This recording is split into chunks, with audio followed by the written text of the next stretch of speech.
Hey, Money Masters. Hope you guys are doing well. I hope that you all had a blessed Thanksgiving at the time that this was broadcast. Thanksgiving was yesterday or the day before. So hopefully you had some time to spend with your families, with your loved ones, whether you had a big celebration or a small one. I pray that you found blessings in yesterday's activity. So today we are doing episode 17 of the Wealth Seed, and we welcome you to the broadcast. So if you are watching live or you're watching the replay, you already know if you've seen us before, we want to know who you are and where you're watching from. We always love to acknowledge those that take the time to watch our broadcast. Listen, at the Wealth Seed, we are all about helping to empower women entrepreneurs to master their money. We are helping women entrepreneurs not only to master their money, but to create wealth and to create multi-generational legacy. And most importantly, we are doing it God's way. So welcome to the broadcast. All right. So today we're going to be talking about due diligence. Okay. Part 2. Last episode, we talked about doing our due diligence as it relates to investing, of course. Greetings, Apostle. Good to see you. And today this is part 2 of due diligence, but we are going to be talking about due diligence, doing our due diligence, on a particular company, right? There's so many opportunities out there, so many companies that you may come across and be presented with an opportunity to invest. So we want to talk about how to help you narrow down those opportunities and then really zero in on the ones that are going to be beneficial to you and to avoid some of the pitfalls that people have fallen into. And we're going to talk about briefly a couple of ones that you may have heard in the news very recently, right? But before we do that, of course, we are going to have our crazy money story. And this one actually isn't really about money per se. Money is involved indirectly. However, it is Black Friday. And so I thought it would be great to share maybe some Black Friday crazy stories or Black Friday horror stories. So here we go. I'm going to share just a few, and then we'll get into our content for today. So, and these stories were just shared by people from all over, okay, in various different stores or wherever. So um this particular one says that someone had punched a security guard in the face because they thought that the security guard was a customer skipping to the front of the line, and he was just walking in the door to start his shift. Isn't that crazy? And it's like, are these people paying attention? I'm sure perhaps he was wearing his, uniform, or I don't know, but that is so crazy. It's crazy how people get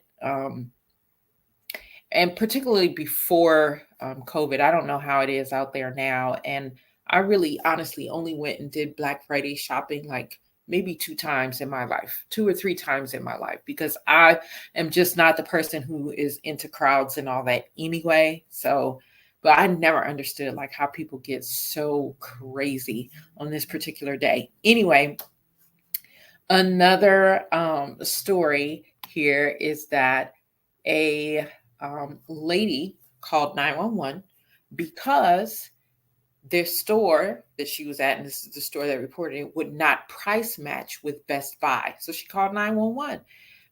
But things kind of did not go in her favor, because when the police came, they arrested her for misusing the emergency service. Now, that's absolutely crazy, okay? You walk into a store and they're not going to give you a particular deal that they didn't tell you they were giving anyway, and you call 911 on the store. That is just absolutely crazy. Absolutely crazy. One more, and then we'll get into our topic for the day. So it says one of our male customers hit another male customer upside the head with a crock pot. What were they fighting over? Well, the crock pot. Both customers had to be dragged out of the store by the police.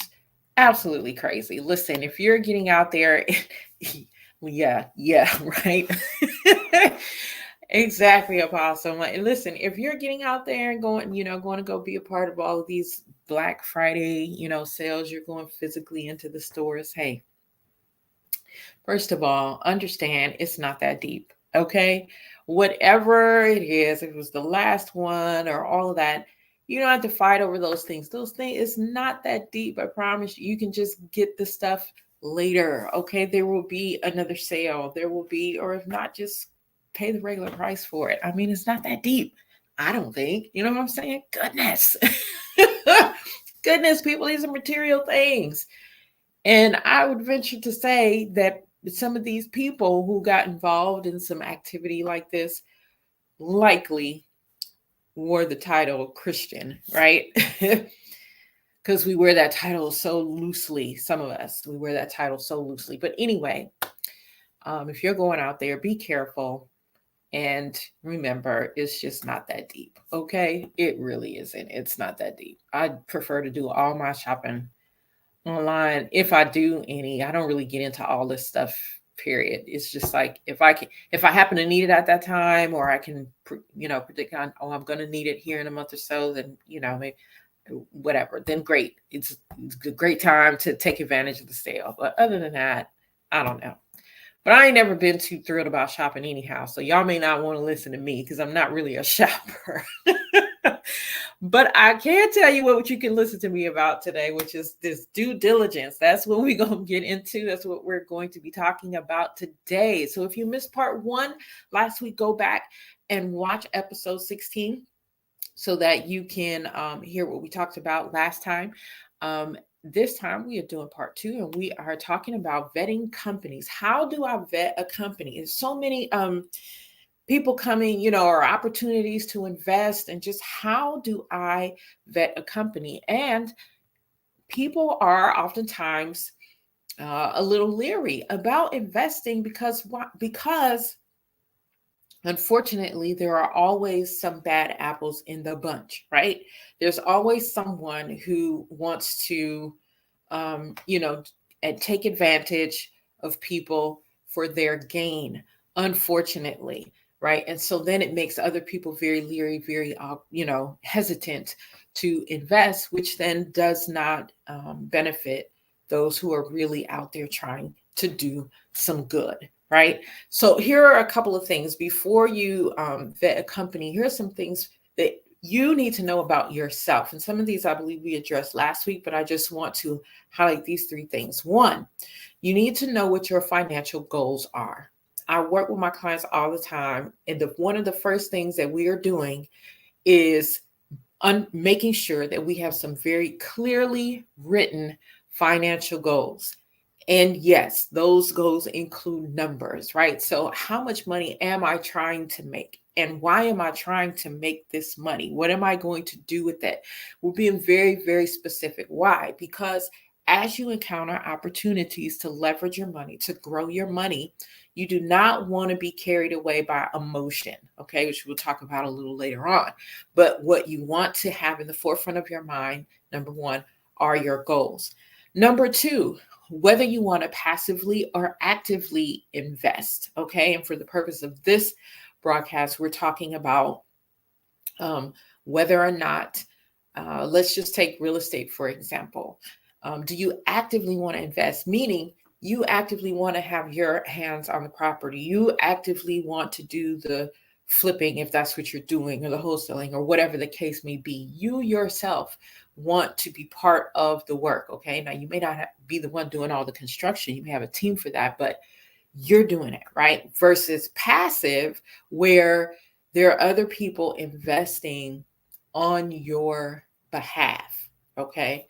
They're investing on your behalf. Same thing like in the crypto or Forex, right? You can try to go and learn and trade on your own, right? Which is active because you are actively doing the trading, or you can have someone or a company do investing for you, which means that you are then investing passively, right? So you want to make sure of how involved you want to be. Okay. If you are going to, invest in a company, not necessarily for like stocks, bond, mutual funds, and crypto and all that type of stuff, but because you want to invest in a startup. Okay. Again, how active do you want to be? Or do you want to be completely passive? You've got to know these things before going into looking at or vetting a company or companies that you may want to invest in. Okay. Then the other thing that you want to make sure that you understand is, okay, your minimum investment and your maximum investment. You want to have this decided before you walk into something, okay?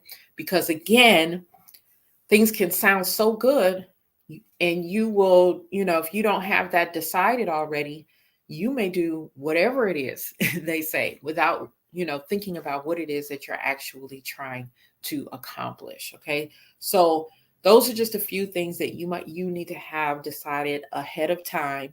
Never walk into any kind of investment opportunity. And when I say walk, of course, it could be literal or figurative, right? But never go in there or sit and be presented with something. Well, you can sit and listen, because sometimes something may be spur of the moment, right? But never make a decision without already knowing these things before you get into an investment. Okay. All right. So now let's talk about vetting companies that you want to invest in. So, one of the things that I look for when I am investing in the company is the company and its structure and how it's set up, right? And so, if it's a legit registered company, that is public information. You're going to be able to find the company, where they're headquarters, so you can look up in, that particular state's um, directory the name of the company. You'll be able to see how they're, set up and how they're structured. All this stuff is public information. You may even be able to see who owns the company. And sometimes what you'll come across is you may actually see the name of a person, live body person, or the company may be owned by a trust, or it may be owned, because sometimes owners want to have a little anonymity. So just be mindful of that. There's nothing completely wrong when owners want to have a little anonymity, but you should still be able to kind of, look into who actually owns the company, right? And its structure. When you find out who owns the company, then you want to, do some digging, right? We're not talking about major digging, right? Because you're not a private investigator or anything like that. But you want to know, okay, well, how long the company or the people who own the company have been in that industry or in that business. And I say the company and or its owners, because sometimes if you're investing in a startup, that company may be a year old, it may be 2 or 3 years old, right? And so you're not going to, there's not going to be too much to show in a year or 2 years. And so therefore you might have to look at the owners themselves and see how long they have been in that type of industry and what has been their success in the industry as a whole. So just because a company is a year old or 2 years old or 3 years old, 5 years old, doesn't necessarily mean that that's a bad thing. But you just may have to look into the owners and the people working at the company to see what kind of experience these people have. Okay. So that's something definitely that you want to do. All right. Then the next thing you want to, and these aren't in any particular order, but one of the things that you want to look at is their financials. Okay. So for a company that's been established for a while, you can look at their financials and see how they have been doing, right? You can look at their balance sheets. You can look at, and these are companies that are public. Private companies, a little bit harder, right? But again, they shouldn't have an issue being somewhat transparent with their financials. And then you also want to look at their projections, right? And so Here's one of the areas where I want to caution people that if something looks way too good to be true, it probably is, right? If someone is promising you high returns for low, for very low risk, okay? They're saying low minimum to no risk and very, very high return. That is a red flag, okay? That's a red flag 99.9% of the time because generally the higher return that you want, the riskier something may be. Okay. And again, it's not saying that you necessarily have to stay away from high risk type stuff. If you're tolerant of high risk, great, right? Some people may not, and they need something more conservative, and that's great. But all I'm saying is if there are companies that are saying, yeah, we can get you 15% a day, be a little leery. Okay, that's crazy. And especially 15% a day, you don't have much to do, right? Low risk minimum, be a little leery when people are using the word guaranteed, okay, as it relates to investments.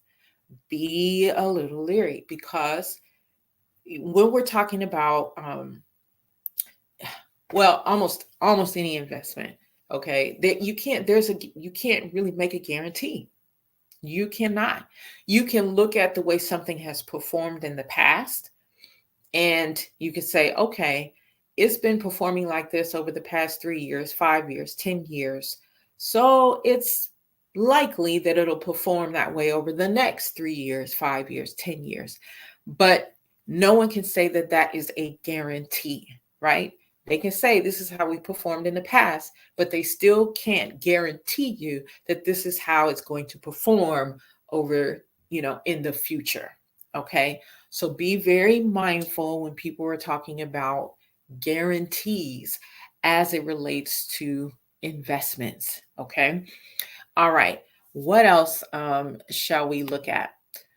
Well, if you are into values based investing, which is what we do here at Money Mastery for Her, largely what we do, then you want to look at the company and its interests. What are the company's values? What are the company's, um, you know, um, uh, what's its mission? Excuse me. So its mission, its vision, its values, and is it in alignment with your mission, vision, and values, right? And the thing is, let's say you find a company, it checks all the marks, you invest in the company, you've been investing in the company for a couple years, and the company then decides to pivot, do something else, which takes them out of alignment with initially why you invested with them. Right now you're going to have to sit and reevaluate if you want to continue knowing the direction in which they're going, right? Or if you want to hold true to your values, sell, okay, and then do something else. And sometimes that can be a big deal because you can see the company, it pivots, but it's very, very successful. But do I compromise what I value, what I believe, all of that to chase the dollar, right? So those are some things that you may come across. But anyway, initially when you invest in a company, if you're doing values-based investing, then yes, you want to look at what are their mission, vision, and values, and if that's something that you are in alignment with. Okay. So for example, if you are a person who really values um, healthy eating, right? And just, being very mindful of what you put into your body, likely, okay, if you're doing values based investing, likely you are not going to invest in a um, uh, alcohol, beverage or something, a company that does alcoholic beverages or things like that. You're likely not going to do those things if you're a values based investor. Okay. All right. You may want to understand the company's, I think I talked about this a little bit already, but their structure, their methodology, their strategy, all, and again, none of us can do just 100% job on research, right? Or otherwise we probably never invest, because you can go down deep holes with investing. But oftentimes, if there's a red flag, it's going to be right there at the surface. You're not going to have to dig too far. So for example, people have been talking about what happened recently with FTX, right? And if you are not familiar with who FTX is or was, FTX is a crypto um, business, and this guy, the founder was, and you can go and there's so much on YouTube about it. You can go and do your research to see all exact what happened in detail. But you had a founder who created his own coin, right? And then got all these investors to invest in the coin. The coin wasn't backed by anything. And just a little bit of digging into their financials, or a little bit of just asking questions, people would have known, like, this don't make no sense right here. You want me to invest all this money in a coin nobody's ever heard of? You're promising that this coin is going to shoot to the moon, but it's not backed by anything. Just a lot of red flags at the very top, the very surface, right, of a thing. So, and the other thing is people will often, or companies will often name drop and say, oh yeah, such and such celebrity is invested in this, and such celebrity is invested in this. And this is what part of its marketing strategy at FTX, that's part of what it was, because they had people like Steph Curry and a couple of other big named people that were being, that were used as part of the marketing, to get investors, right? So you have to be careful, because just because they are a celebrity doesn't necessarily mean, okay, that they made the right decision either. Okay, remember that celebrities are just people like you and I. Oftentimes, a lot of them don't have the investing experience either. Okay, some of them do, a lot of them don't. Okay, they're just like you and I. Some of us might know a little bit of something about investing. The majority of us do not. Okay.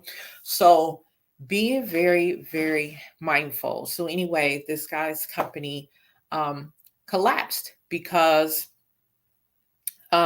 he had beef with another. This is so crazy how it happened. He had beef with another crypto currency company, and that company, Binance, has been, they haven't been around a long time either, but their growth has been steady and things like that. And they've not made these extravagant promises or anything like that. Binance was going to buy out FTX, right? Because now FTX was in trouble, and because people were bailing out. And so they were looking for another company that would buy their company. And so initially, Binance was going to buy FTX, because that's how you do. You buy out your competitor, right? But when they looked at the financials, they were like, nope, we're out of here. We are not buying this company. And so since Binance didn't buy the company, it was a whole big thing. It blew up. FTX blew up, okay? Just down it went. So anyway, these things do happen. It's Again, it's rare. These are the things that we hear in the news because they focus on the negative stuff all the time. But again, it just reminds us, hey, to do our due diligence and not to just get into something because all the crowd is moving in that direction, or celebrities are moving in that direction, or whatever. You still have to do your due diligence, because you're responsible for what you invest in. Okay. If you lose, you end up investing in a company that isn't what do I want to say? They're not on their up and up, right? And if they lose, then you lose, right? There's no paying people back, because there was nothing there's nothing that they had to pay people back anyhow. Really crazy. All right. So you want to be very, very mindful, again, when you're investing. And that's why we say do your due diligence. Okay. And I know for Also, some of us, we get excited because everybody's talking about investing. I know I should invest and I know I should invest. And so any opportunity that comes along, you're like, okay, here's my money. I'm going to invest because everybody's talking about investing and I know I need to invest, right? Be careful of getting caught up in the hype, right? Be careful of letting your emotion take you there, right? So I know I've had a couple of clients initially, they would be like, well, okay, when we're going to get to something that we can invest, and I'm like, no, slow down. You don't even know, you know what I'm saying? I could present you with anything. You don't even know how to vet an investment. You don't even know your goals are not even set. You don't even know, why you're investing. You don't even have, what is this? Is it a long term? Is it a short term? Just some basic questions, right? So that you don't go in there and make huge mistakes, right? And realize huge losses, all because you are just so impatient, so ready to invest because everybody else is investing, right? No, you got to take just a little bit of time and do just a few, nothing that's going to take you months and years. You can literally sit down and get your goals written out in a day, right? You can really sit down and think about what you want, right, out of this. And are we looking for short term? Are we looking for long term? So it just takes a little bit to sit down and do those things, right, before you go rushing in trying to invest in companies and then maybe getting yourself caught up in some stuff and then um, feeling it in the end, right? So, and then again, one of the things that I also share with my clients is you never want to invest more than you don't mind losing, right? So you don't invest with your mortgage money, you don't invest with bill money, you don't invest with, because it can be lost, okay? If you invest using money that you need every day, know that that money can go up in smoke, okay? So this is why I always say money that you're using to invest has to be above and beyond, outside of your daily obligations. It has to be money that if you invest it, you don't care if you lose it.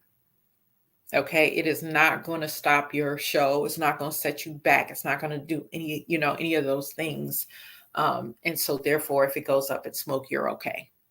Right? Because in the past, people have done that. People are still doing that, investing money that they should not be investing, because if it goes up in smoke, they miss it, right? They're crying. People have committed, have taken themselves out of here, right? Because of things like that. So be very, very careful. Okay. Be very, very careful. All right. So I've been kind of a little all over the place. So let me kind of go back and just summarize what the points were when you're investing in a company. Number one, is the company registered? Is it active and in good standing? What is its company structure? Who owns the company? What is the experience of the company or its owners or in its directors, right? You want to look at all of those things. You want to understand the company's mission, vision, values, especially if you're a values-based investor, okay? So you want to look at those things. Does it align with your mission, vision, values? Is what their financials, okay? If they're a public company, you'll have access to that. If they're a private company, maybe not so much. But you can also look at the deal that they're presenting you, okay, or the opportunity that they're presenting you, and see what they are projecting, okay? What are the projections? What are the numbers? What are the projections? The numbers need to make sense. And remember, if someone is promising you high return for no risk or little risk, that's that's likely a red flag, okay?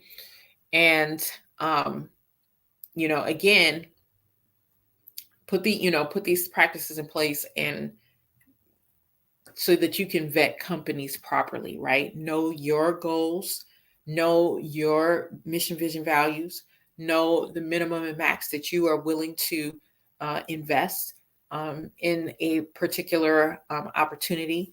Know whether or not this is a short-term or long-term investment that is being presented to you, and whether or not that's in alignment with what you're looking for, right?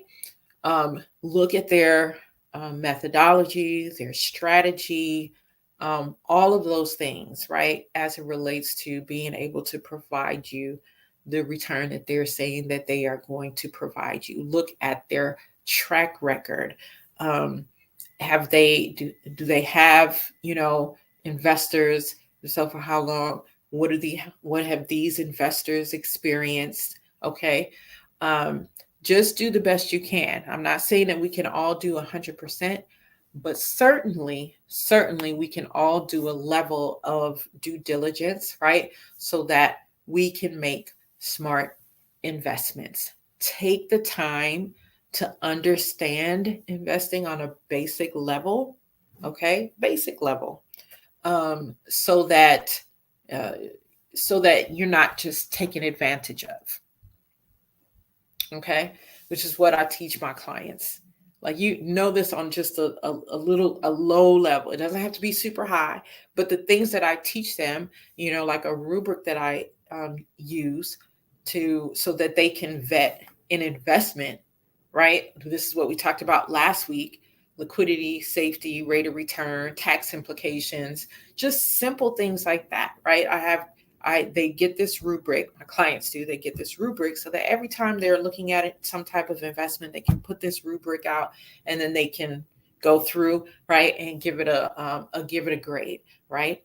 So something as simple as that. Not saying you have to know all the ins and outs about investing, but you got to have some level of what am I looking for, so you don't get caught up in some of these bigger you know collapses and scams that are going on. All right. You're welcome, Apostle. You're very, very welcome. So I hope that this has been a blessing to you. Hope that you have learned something. And so now let me share with you all what's coming up. Okay. Let me share with you all what's going on. And so it is holiday season, and I've got something going on better than a Black Friday sale. It is just a sale throughout the holidays. That's right. The sale is going to last all the way through January 3rd. So remember, not remember, but in the description, you'll see a link for our Kingdom Economics merch, 30% off, okay, all throughout the holidays, right? You can get 30% off using the code HOLIDAY30, okay? Link is in the description. The code is in the description.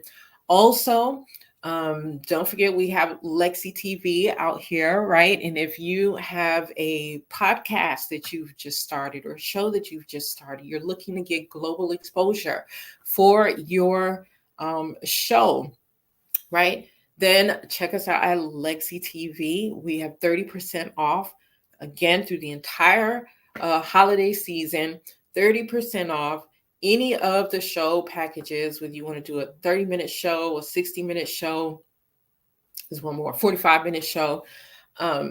We have 30% off all of those packages. That's going on right now, all the way through January 3rd. Okay. And then if you are on our mailing list and you got an email a couple of days ago letting you know all of the great things that have been going on in Money Mastery for her.